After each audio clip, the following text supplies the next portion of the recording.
A24 One of the worst ways to make a cult movie is to set out to make a cult movie.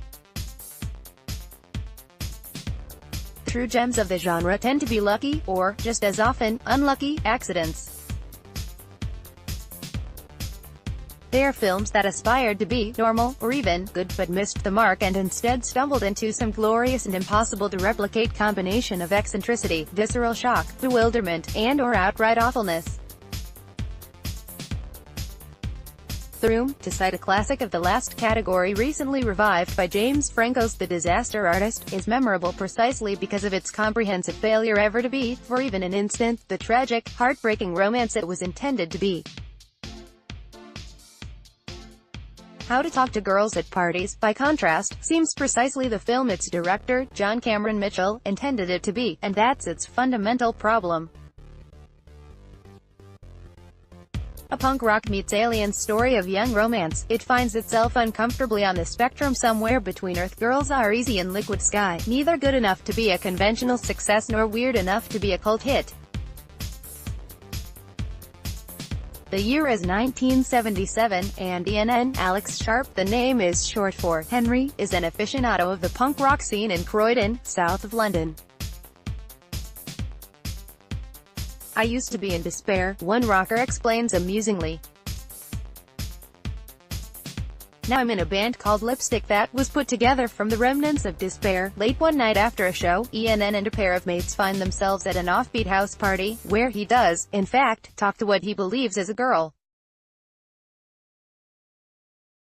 from California. Alas, the cross-cultural complications are soon revealed to go far deeper.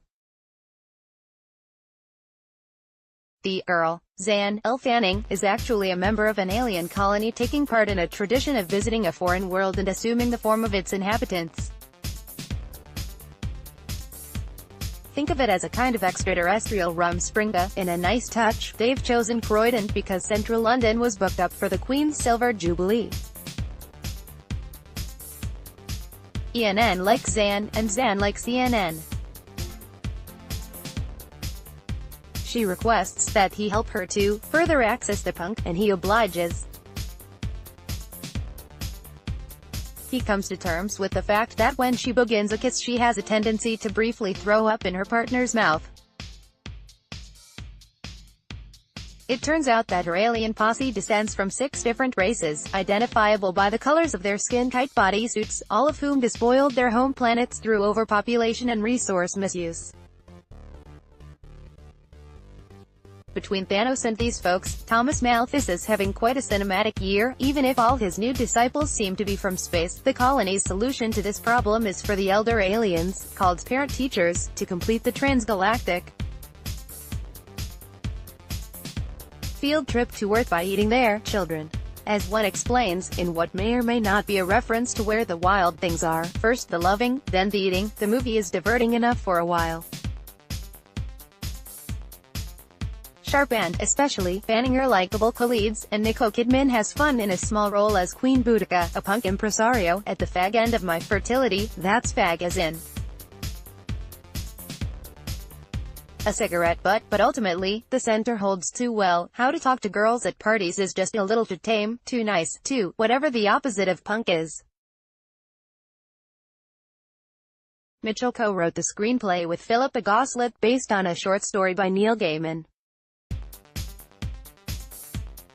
But Mitchell is also, most famously, the artist responsible for Hedwig in the Angry Inch, which he co-wrote and starred in onstage before directing the 2001 screen adaptation.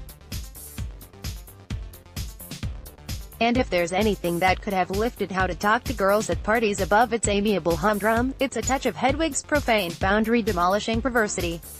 Aliens, punk rockers, parent-teachers, Hedwig would have eaten them all alive, and then come back for an encore.